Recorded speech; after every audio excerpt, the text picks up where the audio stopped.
Welcome to the What Now podcast. I'm your host, Amanda Powers. Follow along as I figure out how to go from feeling lost and at a crossroads in my life to hopefully, eventually, being found. If you have ever felt like you needed a change or pivoting from your current experience is necessary, but you just don't know how, join me. Wanderers are always welcome.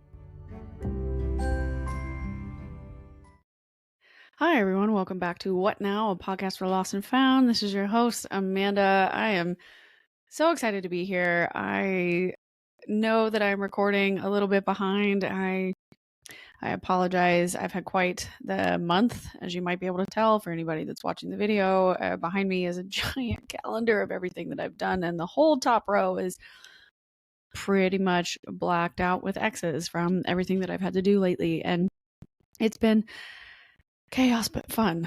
So, as you may know, if you listened to a couple episodes back, I was in Florida for my future sister-in-law's bachelorette party, and we were in Fort Lauderdale, Miami area. And then I spent a couple extra days with my good friend Stevie in Tampa. And then I came home and pretty much had 2 days ish to kind of get all my stuff back in order. And then had a different bachelorette party in Nashville, and my lovely friends Autumn and Christina came to town, and I am so grateful and had such a wonderful good time with them, and we'll get into that in this episode. But that is why I am behind right now, because I was supposed to record with one of a guest that was referred to me by Stevie, but unfortunately the internet is down in my neighborhood, and I have not been able to get online or access my studio with proper recording equipment without losing either audio or video footage. So I have just been kind of stuck and starting over. So we are recording on a Tuesday, and ideally I will be able to edit this after I take Dirks to the dog park and get it up so you guys can listen to it. But that's the goal. So we're going to see what happens. I know I have probably sounded like I put a lot of pressure on myself lately for this podcast, especially trying to be consistent. I've been told time and time again that consistency for your goal is really what's going to help you grow and show up for your audience, and that early on, if you take time off like this, it's hard and you can lose listeners. And I don't want to do that. And I want to not only show up for you, but I want to keep showing up for myself. It's really important and reinforces my self-confidence and my dreams. Even if it's one slow, painstaking week at a time, it builds a life that I want. It builds a life that I envision for myself. And the best way to do that is to keep showing up. And here we are. Despite some setbacks, just a little bit of setbacks, showing up for yourself is huge. But today I thought we could really get into just kind of the recap of what I've been doing lately with all of my girlfriends and the power of female friendships and the power of having really quality people around you in your life, and how, a little bit about that it's lonely when you are physically on your own, but there are ways to combat the feelings of loneliness when you are alone. Because I think those are two different things, being alone versus lonely, but also just the importance of when you choose to spend that time with people, what questions are you asking yourself to make sure that you're actually using that time wisely. And I just have had a example after example after example in the last 3 weeks of why that's, so important to rekindle those friendships if you haven't in a while, but maintain them if you're able to. And that the biggest lesson I've learned over the last couple of weeks is that you really do reconnect to who you are when you are able to see yourself through your friend's eyes, and you can appreciate or give compassion or grace to yourself in a different way that you normally don't when it's just you. So that's kind of the life lessons that I've been going through over the last couple of weeks. So I want to get into that with y'all and just remind you that you got to find ways to make the most of it. You only get one life. And I really hope that you are doing everything you possibly can to enjoy every single moment, even the really, really painful ones and the sad ones and the frustrating ones, because it won't always be like this, right? So that's what we're going to talk about. And a little bit of that, a little bit of friendships, a little bit of stuff, and a little bit of kind of dating things that have come up and relationshipy things that I know some of the episodes I've kind of covered a few times, my anxiety with dating and whether or not I'm putting my energy towards the right people because of my own trauma, and I'm second guessing a lot of the things and really trying to remember how to maintain my own standards. So we're going to cover a little bit of that as well. Mostly it's going to be referrals to a different podcast because I listened to a show on GGE, Girls Gotta Eat, recently. So I'll just give like a quick summary of what I learned from that. But I think it would be really beneficial if everybody, no matter who you are and what relationship status you might have, I think it would really be beneficial to go and listen to that episode. Listen to mine first, of course, but then go check theirs out because I think their interview with the renowned relationship expert, Matthew Hussey, was very useful and insightful and quite honest about his own mistakes that he made in the beginning of his relationship with his now wife when they were first dating. So I learned a lot. And yeah, let's get into it.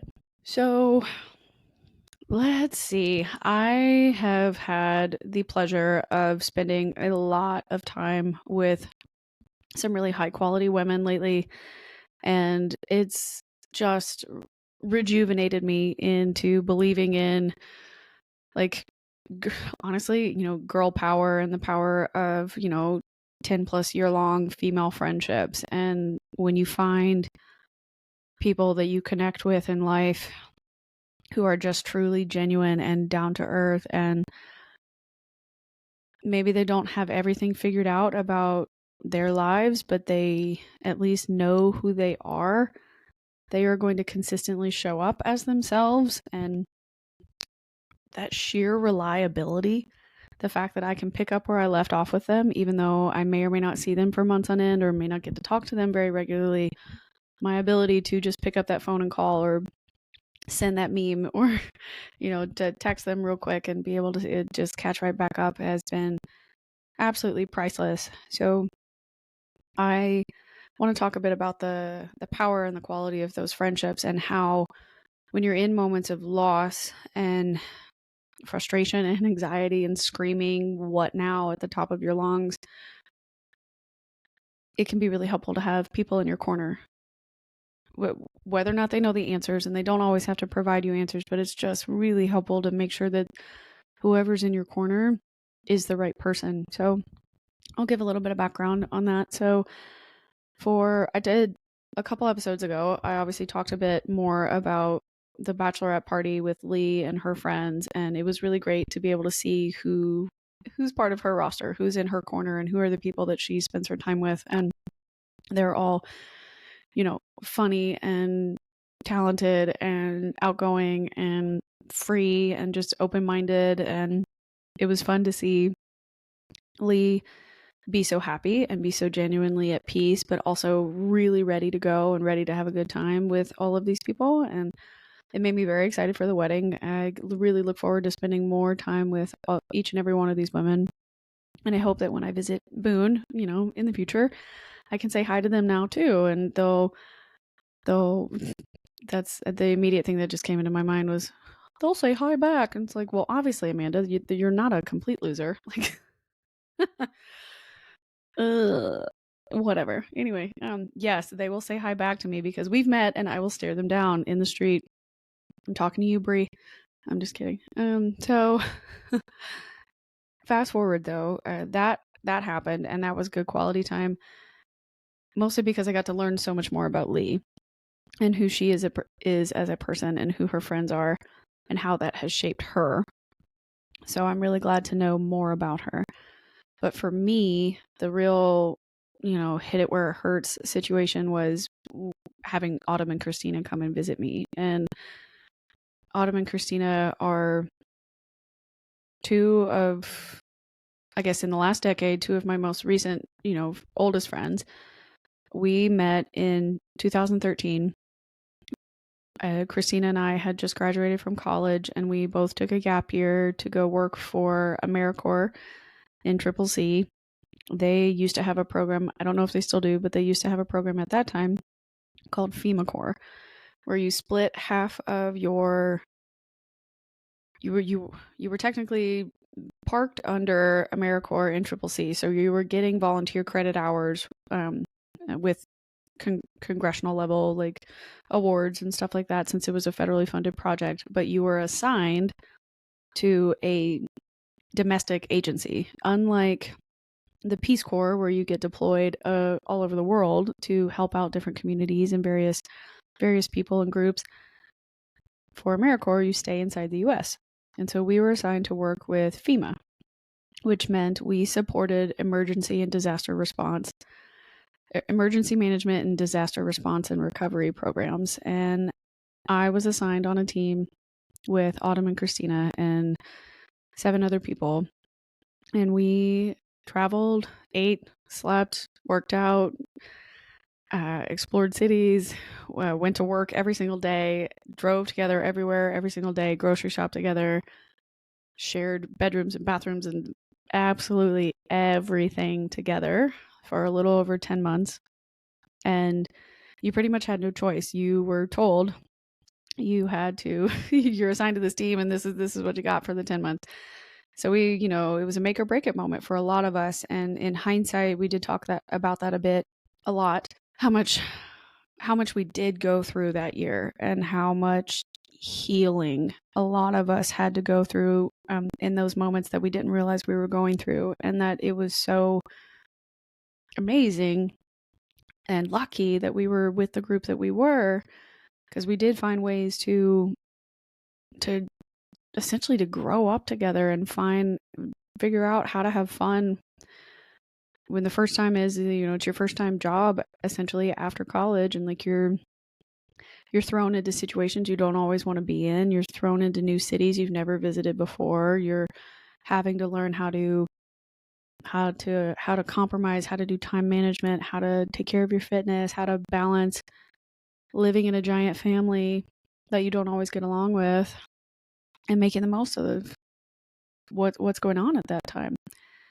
Whether you're in a big city or you're in a super small town that's basically only a training center and you got to drive 30 to 45 minutes to even get to a grocery store or food, and it's a lot. Your patience gets tested, your kindness and compassion gets tested, your ability for critical thinking gets tested, and your emotional intelligence is either going to grow or it's going to stay stunted. And this was one of those types of friendships that I bonded with Christina and Autumn, and I am so grateful that it worked out that way. Obviously, there were several other people on the team, but since these are the 2 women that came to visit me specifically and who I've connected with, or at least stayed connected with the most out of the past years, that's why I'm going to talk about them. But Autumn was amazing and funny and quirky and sweet and a really good cook, and taught me a lot about New York City and culture and fashion and French history and just how to be one with nature and being absolutely happy with the exact things you need to get by. Nothing more, nothing less kind of a thing. She also taught me how to appreciate really good skin cream. I don't think I've ever seen anybody with as pure, like, milky, creamy skin and the exact rosy cheeks and big, bright blue eyes. And she's tall and has long brown hair, and she's very striking. Could have been a model if she had wanted to, I think. But she ended up going into healthcare. So she works for a hospital remotely, but does hospital and healthcare related management stuff for a hospital system out of New York City. But I bonded with her first out of the 3 of us, and then I did not get to room with Christina until the very last assignment. So we were in Kansas City, and she and I were roommates at the extended stay hotel, and we basically had dance parties, and she celebrated me. I remember specifically, I found out that I got into Georgetown and I called my family and told them, and I wasn't, I don't personally remember being excited immediately. Like, I don't think it hit me really that that was the next step, that that was the next phase of my life, that I was going to leave FEMA Corps and move to DC and do this. Like, it just didn't, I think it was nerve wracking still. Like, I had accepted a job, an entry level job with a national security contractor at the time, and now I was going to have to do school full time or part.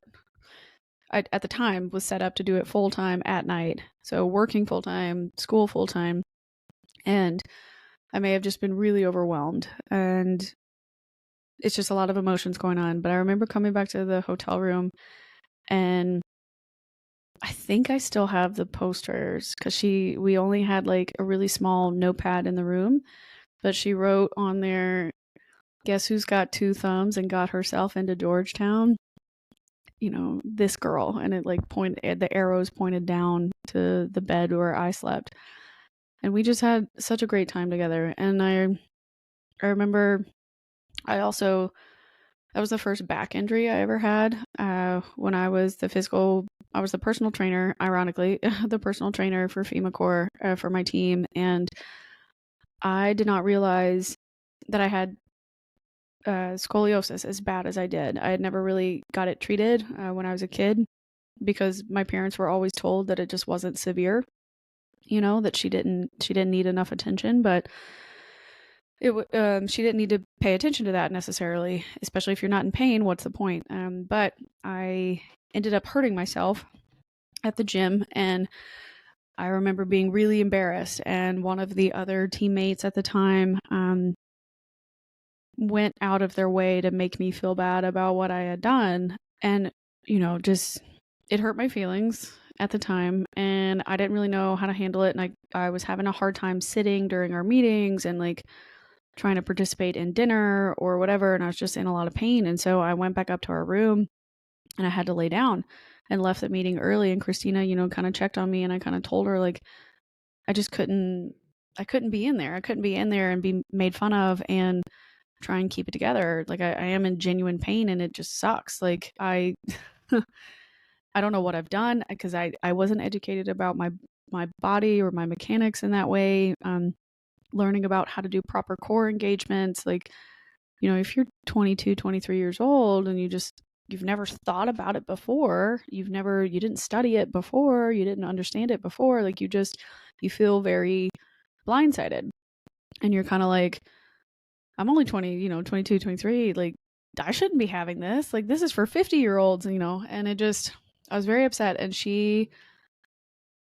and I didn't know her that well, so I didn't want to be vulnerable in front of her either, but I couldn't help it. And she was like, "Fuck that person that's saying these things to you. Forget it. That you made a mistake and you're in pain. I'm really sorry that you feel that way, but you know, ish happens. Like, people get hurt, they get injured. All you can do is like take care of yourself and take it seriously. And if you need to go to the doctor, ask the team leader to drive you to the doctor tomorrow. You know, like, don't listen to what that person is saying to you because they want you to feel like you're less of a person because you tried to do something that you didn't know how to do, and it just is what it is. That particular person enjoyed when I was weaker, enjoyed when I could either physically or metaphorically become less than them. And I did not realize at the time that that was somebody that I knew it felt bad, and I knew the bullying was wrong. But I guess I was trying to just make sure I could get through the year and trying to make sure everybody like could get along or liked me or whatever. I don't know. Like, I cared still too much about what that person thought, and I shouldn't have in that moment. And Christina, who did not know me as well, went out of her way to make sure that I learned that lesson and reminded me that I didn't need to feel that bad about myself, or I shouldn't let somebody else tell me how to feel about myself. Those two moments are for me, the most memorable moments I have of her, because those were the moments where I got to see her character and who she is as a person. And I have never since then met someone who can focus on the positive, or at least focus on lifting you up, finding the silver lining, keeping the faith, and truly figuring out how to live and let live. Even if she doesn't agree with what you're doing, even if she doesn't like what's happening, like even if what's happening is just god awful terrible, she finds a way to either make you smile, make you laugh until you cry, or find something that you are good at and supports that 100%, and just helps you rebuild your self-confidence. And there's nobody quite like her that can do that. And I really admire her for following through on all of the things that she says that she wants to do. If she makes a plan for herself or a goal, whether it's a physical one or emotional one or financial one or whichever, like she sets a goal. She doesn't always tell people what the goals are, but she sets the goal and she follows through on that every single time, no matter how long it takes to get to that end goal. She does it, and I admire that so much. And so Autumn, I think when I was living in DC, Autumn came to visit a couple of different times, and then Christina came to visit once, and we bonded over Matchbox 20. And so we went to the Matchbox 20 concert when they were back on tour a long time ago. I guess that was 2017, maybe 2018 at the time, but I'm pretty sure 2017. And it was good. It's always great when I get to see them, because we always reminisce and try new foods and go out dancing and drink and meet new people and come up with even more stories about each other. But it feels infectious when the three of us are together.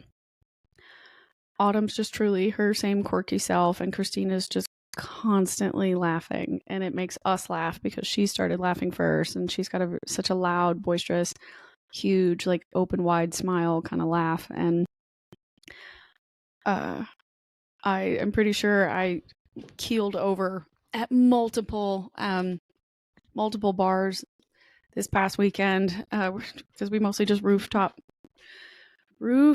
hopped to various places all over Nashville, so that way they could see as much of the city as possible. And it was a good time. It was a really good time, and I feel sad that they're already gone. They were only here for a really quick turnaround, but I really hope they'll come back. But Autumn is also fun, and she also never goes out of her way to make somebody feel bad. The entire year that we worked together on the teams, I was the physical fitness instructor, and she was what was considered the health and wellness. So she had to basically acted like an RA wherever we lived. She was the confidant and was required to help people find mental health tools or tactics, listen to their problems and help them kind of mitigate and mediate between team members when needed. She provided presentations about building confidence and leadership and nutrition. We did a co-presentation about nutrition once, and she always made sure that there was a safe space for people. Even if Autumn was having a hard time getting along with anybody, she never let you know. She never made you feel left out, and she never talked trash pretty much that entire year, especially not about anybody on our team. Like, she would talk about her personal life, but absolutely nobody on the team. And I thought that just showed a whole lot of integrity and, just good morals. And, and for being so young, she was 20 at the time, and it's very impressive. But she also always found ways, like Christina, to always try and find ways to help people laugh or make the most of the situation that we were in at the time. And she kept, pop culture references and cultural references, and we learned a lot about history and skincare and stuff from her, and just lots of various quirky things. And when we were stationed in Elizabeth, New Jersey, and we had to commute to Queens, Autumn would take time out of her weekends to show the rest of us around New York and where she was living in Manhattan and the Bronx and Harlem and stuff. And we just we got to see the city through her eyes, and it was really, really cool. And I will be forever grateful for the fact that she shared that much with us and showed us around. And now she's getting married. So that was the whole reason that Autumn and Christina even came down to Nashville. They were visiting me because Autumn is getting married in September, but she's not doing a wedding party.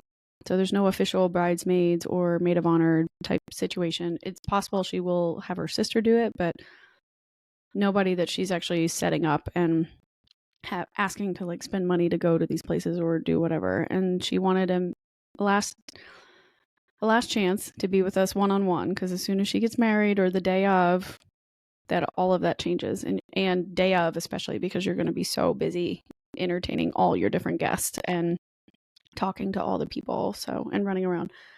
But it was really, really great to catch up with her and hear about how her last 10ish years of her life, because Christina also did a really good job of kind of interviewing us throughout the weekend, where she would just randomly throw out a question like, so what's your biggest fear in life? Or tell me about the last 10 years of everything that you've done. Autumn can go first, then I'll go, and then Amanda can go. And like, she would just kind of rotate around, like, if you could do one thing, XYZ, what would it be? Like, she had very provocative conversation starters to try and, I guess, learn. She did a really good job of like learning more about who we are or whatever it is we were thinking exactly in that moment. But it was really great to just get that little last chance to be with Autumn and Christina before life changes, before life moves on to the next chapter. And it was just, I don't know if feeling vindicated is the right term, but it just vindicated, maybe rejuvenated. I don't know what other word to say other than filled my cup. Like it filled my cup to have these people who have been who were such a huge part of a very transitional moment in my life have stayed in my life, and to feel validated in the fact that like I like the person that they are, I like the people that they are, I'm excited to see the people they are going to become with the adventures that they have shared with me, that they plan to have. And I am honored to know that they feel the same way about me, that like no matter where we are in the world or what we've been doing or where we've traveled or what's changed in our lives, we can pick right back up where we left off, because we can rely on each other to be exactly who we are. And finding people like that in your life is really rare. It really, really is. And keeping quality relationships like that is just, it's so important. And I'm not saying that you should, if you don't want friends or you don't like hanging out with people, or like you're socially awkward or you feel more introverted, I'm not saying you should go and force yourself to be in social situations you don't want to be in. That's not it. But when you are putting yourself out there and when you are making an effort to maintain certain friendships or maintain certain relationships, I really hope that whatever you're doing, it's with the type of people that bring you the same joy that I had, that make you laugh until you cry, that make you feel, this sounds so stupid, but just make you feel alive. People that make you want to be the person that they see, right? Does that make sense? Obviously, I was physically reconnecting with these two people, but I was also simultaneously reconnecting to myself, because I was learning to see myself through their eyes, and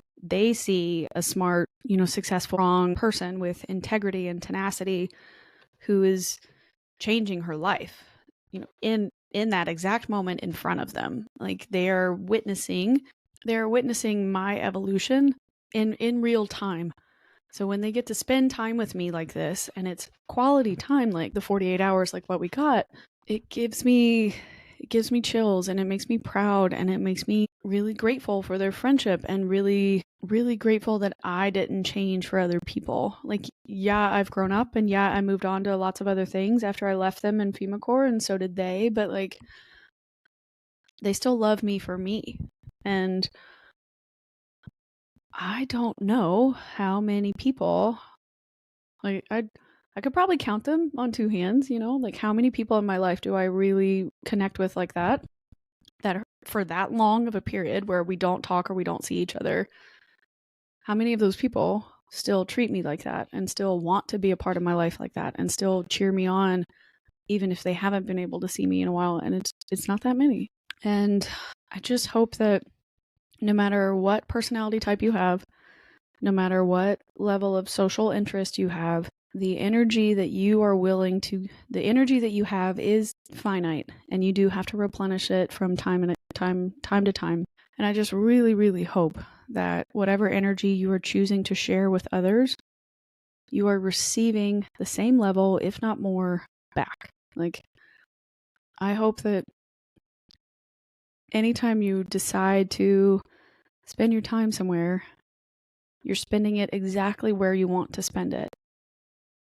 You are engaging with people that build you up. You are engaging with people that challenge you, engaging with people that stimulate your creativity, that give you that fire, or at least the recognition of who you are right back to you in a safe way, right? Who breathe constructive positivity and constructive feedback back to you. We did talk a lot on this trip about some pretty deep things. There were some significant things that happened to us and since the last time we had seen each other, and one of those things was that Christina's father had passed away. And when that moment happened, it was devastating, of course, and very, very upsetting. Even if she knew that it was going to be soon or it would happen at some point in her early adult life, it still hits you like a ton of bricks. Like, it knocks the wind out of you.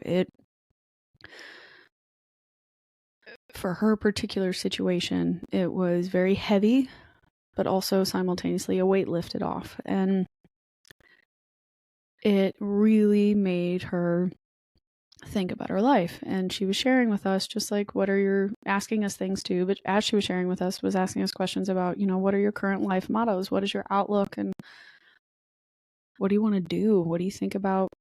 And she shared that with her current job in social work and healthcare, she spends a lot of her time at a children's hospital that focuses on children with terminal cancer. Typically, it is brain cancer. And so she spends a lot of her time and her days surrounded by death. And she jokes that she gets to ruin people's lives for a living. And it's one of the hardest things she's ever done, but also the most rewarding jobs that she's ever had. And it gives her a perspective on the world that it won't always be like this. You won't always have your healthy, happy kid. You won't always have the cancer. Sometimes, rarely, but sometimes the kids are able to survive. You won't always be living out of a hospital. You won't always have this moment. So and she said, just like FEMA Corps, we didn't have more than 10 months. It wasn't always going to be like that. We weren't always going to be stuck in a 10-passenger van traveling around, soup to nuts, back and forth across the country together. And it won't always be like this. And when her father had his motorcycle accident and needed to change his lifestyle, she became his primary caretaker. And when he finally passed, she kind of had another light bulb moment where she told herself, it won't always be like this. And it wasn't that way for forever before when she was his caretaker. And now she's going through the stages of grief, and it won't always be this bad. It won't always feel this difficult or this sad or this frustrating or this scary or this lonely or this whatever. And it won't always be like this with her family. She won't always have these connections. She won't always have these opportunities. And so she essentially told us she's decided that she's taking her life in her own hands. And if she's living in a happy moment, she tells herself it won't always be like this, so be present. If she's living in a sad moment, she tells herself the same thing. It won't always be like this, so be present. It won't always be painful or loving or lonely. You won't always be healthy or sick. So learning from your lessons and implementing what you can as soon as you can is crucial. And not taking a healthy, fit body for granted, not waiting for her, not wanting to wait until she's retired or in her 50s to finally go travel the world, or not waiting to date or live her life or meet somebody just because when her father was alive, like not still living a life that she wants to build, building a life that she wants to live, I guess it's probably a better way to say it, because it won't always be like this. Not forgetting to live, especially through the most painful parts, feeling absolutely everything, trying absolutely everything within reason that she wants to, and reminding herself every single day it won't always be like this. And I told her I was going to steal that and use it on the podcast. I didn't really have a motto like that to share with them, but I did tell them that the week leading up to their visit, I did have an epiphany that I may not be where I want to be yet with my dreams or what I'm envisioning for this particular project, but lately I have been waking up every day and saying to myself, you are gonna do what you want to do today, and that is enough. And I used to not wake up feeling that way. I used to not wake up thinking, it's going to be a great day. I get to do what I want to do today. And it just wasn't true for 10 plus years. I was waking up every day just trying to survive, trying to make sure I could graduate different things, making sure I could get the jobs I needed to get, make sure I could get the degrees I needed to get, make sure I could get the assignments that I wanted so I could progress my career, making sure I hit all those milestones that society tells you to meet. And guess what? Didn't meet them. Not yet, at least, I guess. I was living for so long for an identity that I thought I was supposed to uphold because I'd wrapped myself up in it. But I wasn't always finding things outside of my career that brought me joy. And now I am. Now I have been for about 7 months. And it's finally starting to click for me that as of right now, I am living in a moment where, or in the I do what I want era, essentially. My work is a very flexible job. I work when I have the work available, when I fit it into the schedule, and then during other blocks of the day or other times at night, I do what I want to do. I got that dog that I wanted. I got that giant, mama's boy that I asked for. I moved back home because I wanted to be closer to my family. I got a car that ideally could eventually have a roof rack on it so I can finally put a kayak up there. But I am doing what I want.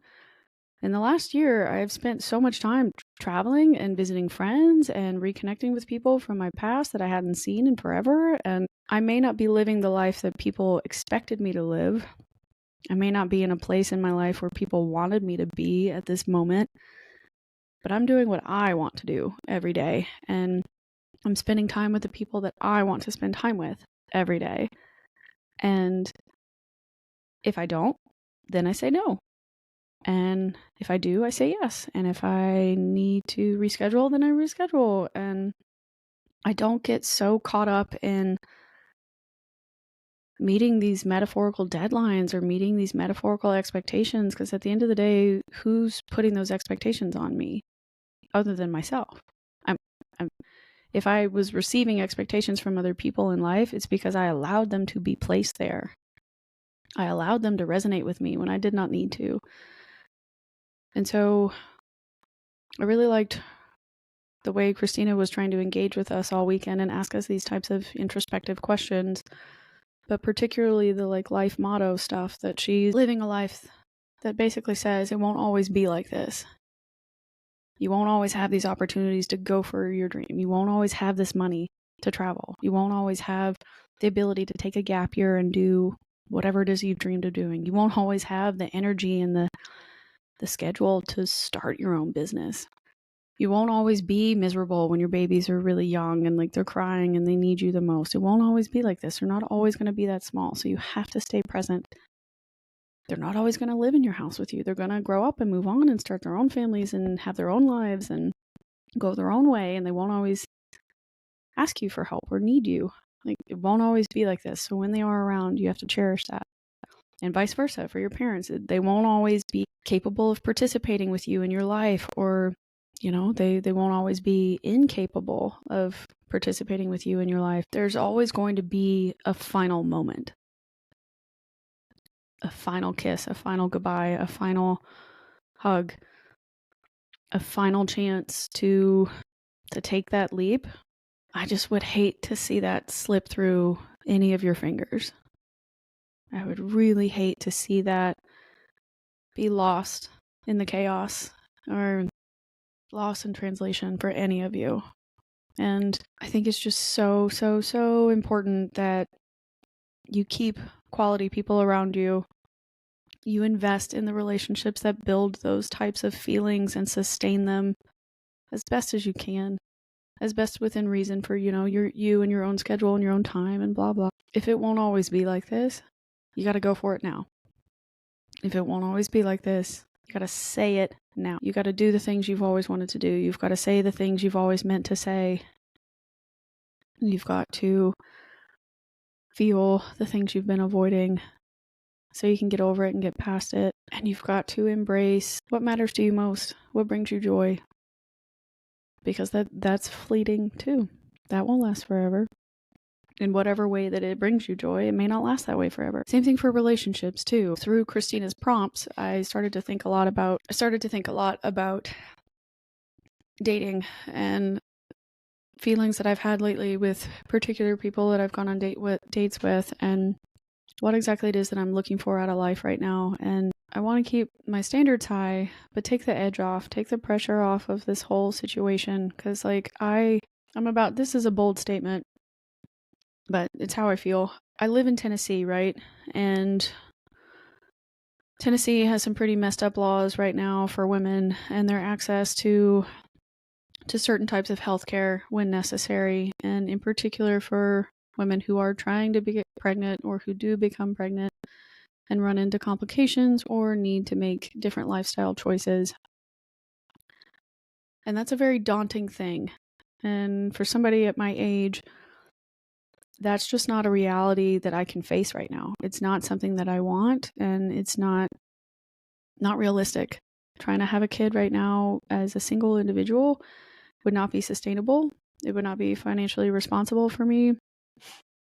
Nothing like that. And it would be a very drastic lifestyle change. Right now, the worst I have to deal with is finding a babysitter for Dirks. And usually he just hangs out with our friend Max, one of our guests from earlier in the show. And that's easy. That's convenient. That works for me. It works for Max's schedule. Dirks loves him. Not a problem. But if I were to accidentally get pregnant, especially with the wrong person, it could dramatically upend my life. And so my perspective lately when I'm going out on dates is to take the edge off of, I'm not trying to pressure anybody into a situation they don't want to be in, because I don't want to be pressured into a situation that I don't want to be in. So for me lately, when people ask me, you trying to get married, trying to have kids, what are you doing? What's your timeline? Where are you going? Blah, blah, blah, blah. Of the financial situation that I am in right now, I am actively choosing to not freeze my eggs. I am not doing that. I don't want to. I kind of just want to live and let live. If it happens for me, it happens for me. And if it doesn't happen for me, I will be okay. I have a lot of friends that have kids and have very sweet children that I would love on and treat exactly like my own and care for exactly like my own. And if it does happen to me, great. But what's more important to me right now is just to find the right partner that I would even want to build a life with to begin with. That to me is far more crucial than hurrying up, quote unquote, hurry up and getting to the good part. Like, nah, if it happens, great. If it doesn't happen, also totally and completely going to be okay. I think the biggest thing that I've been learning lately with dating and trying to find somebody is that you can absolutely keep a standard high while taking the edge off and the pressure off of the situation. So I learned this particular concept this past week from listening to that episode of Girls Gotta Eat with Matthew Hussey, and I will link that in the show notes. But he essentially talks about how his current wife at the time when they were first dating, She set the standard, but took the edge off, took the pressure off between the two of them just by basically saying, I'm interested and I would like to date you. I'd like to see where this goes. I don't have the expectation of this turning into something, but if we are going to date, I'm going to date with the intention of seeing where it goes. And I don't want to date you if you are not going to also put 100% of your intention and your effort into being open with me and seeing where it could go. If it ends in 6 months, then it ends in 6 months. And if you decide you want to move on, you decide you want to move on. Like, I won't be the bad guy if I end it. You won't be the bad guy either. But that can only happen if both people agree to put genuine effort into it. If you're only joining this because you're 1 foot in and 1 foot out, I'm not interested. I don't need that. I want to spend my time with people who are intentional with their time and intentional with their feelings. If your feelings change, it is what it is. And I just really, really admired that story that he explained in the episode about his wife, because it was like, it clicked for me. A giant light bulb went off, because like, that's what I've been doing. That's what I've been saying to people lately. And like, I don't know if it helps them feel any better when they go on the date with me or not, but like, I sure as hell feel a lot better, just because if I date somebody and realize, oh, this really isn't the right fit for me, I don't feel bad about leaving anymore. I also don't feel bad about it ending. I'm learning not to get my hopes strung up on the infatuation, like this super intense passion in the beginning of being with somebody, because that's kind of where I've been tricked before. That's where I've been manipulated before. And now I can just kind of say up front, like, I want to be intentional with this. If you want to be intentional with me, then okay, let's try it out. But if not, I'm going to go spend my time elsewhere. Like, I don't care if you say no, or I don't care if you don't want to be intentional, but you got to tell me up front. Don't waste my time. Don't lie to me about this particular interest, because that's what's disrespectful. That is what is disappointing. And that is what makes you look like somebody and show me that you are somebody without integrity. And integrity is it is really, really important to me. I value that personality trait probably far more than others. It's really, really important to me. And watching somebody act that way and not have the self-awareness is really disappointing. So that's kind of mostly what I was explaining to my friends when they were here this weekend, that like, I've been trying to not put so much pressure on myself, because trust me, I've missed all the deadlines already. Like, I've already failed the class. I have not passed society's expectation for what a woman of my age, or what my mother was doing at this age, right? At this point in her life, she was doing very, very different things with 2 kids and a husband. And I don't know that, I'd be interested to see what she thinks. Like, would she do it all again the exact same way if she could? And I don't know that her answer would be yes. Marrying my dad, yes, but I don't know about all the rest of it. But it just, yeah, I've already missed all those deadlines. I've missed all those milestone points. And I think that's just the best way for me to live right now, is to not keep learning my lessons, keep my standards high, but take the edge off. Take off the worry about it, because it won't always be like this. I won't always be single, but I also won't always be in a relationship. Even if I were to find somebody tomorrow and we fall deeply, madly in love and we start dating and we get married a year and a half, 2 years later, even then we might have 20, 25 good years together. I don't know. You never know. You don't know. You don't know people's plans. What is it? People like to say, or religious people say, if you want to make God laugh, tell him your plan. Like, tell him what your life goal is. Or what is it? People say that if you want to make God laugh, tell him your plans, kind of a deal. I bet God is very confused about the plans I have done, or the twists and turns that I have taken on his path. it's probably like, well, Amanda, I gave you these forks in the road and you picked this one every time. What's with that? What's up with that? I don't know, sir. I'm still trying to figure it out by myself on my own. But I've been talking to the public on this podcast. Yeah, I'm sure that's going great for you, Powers. Good luck. Or possibly the whole, that's where I wanted you to be all this time. Ha ha ha. I'm just pretending that. You see, for anybody that knows me, I only have one voice. I only have one imitation voice. I don't have a female voice or a man's voice. I just have one voice. It's the only one I can do. It's the same for every person that I try and mimic. So do not ask me to do impressions. I can't do it. But that was my half-hearted attempt at an impression of what God would sound like. Oh man. So I understand if this is the last episode any of you want to listen to ever. Cool. My bad, y'all. But yeah, that's basically what's been on my heart the past couple of weeks, and things I've been thinking through and moments that I've had, and I want to live my life to the best of my ability, and I think the best way to do that is to have as much fun as I can when I can. Take things seriously when they need to be taken seriously. But remember that if I really want to live in the moment, I need to tell myself it won't always be like this. So embrace it, pay attention to it, feel it. And then when the time comes and you have to let it go, let it go. And easier said than done, right?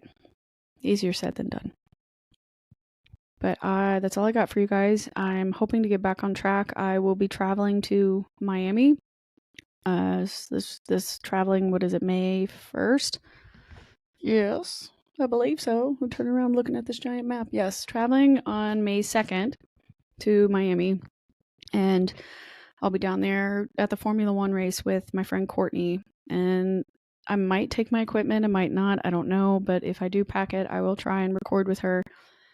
If I do that, then there probably won't be any video aspects to it, but I will probably still try and side hustle a little and post about it when I can. But we shall see. Lots of good stuff is coming in the month of May. I'm real excited. But I hope all of you enjoyed this episode. And as always, I truly appreciate all of your feedback, all of your support. Anytime you share the show, send the episode to a friend. If you like it, you subscribe, you leave a review. It really does mean the world to me. 5 stars over and over again would be awesome. But yeah, leaving reviews, subscribing, and sharing with other people just super helps out a lot. And I'm extremely grateful for any engagement you have to offer. You can always find me at askwhatnowpodcast@gmail.com. Happy to take any questions or feedback and any suggestions for new guests. If you have somebody you think would be a good fit for the show, I'm always open to suggestions from the audience. But at the end of the day, I hope all of you have had a wonderful day or week. And if you're killing it, great. I'm proud of you. That's awesome. And if you're having a rough one, then I'm sending you a virtual hug and just the reminder that it won't always be like this. And that you got this. And so I encourage you to embrace whatever moment you're living in, whatever feeling you're having, positive or negative. You accept it and you feel it and you grow and learn from it in whatever's the best way for you. But I appreciate all of you very much. Thank you so much for listening. You can check me out in the show notes. Leave me any contact information will be listed there, and all discount codes for any of the products that I use. And let me know if you have any questions at all. And remember, wanderers are always welcome.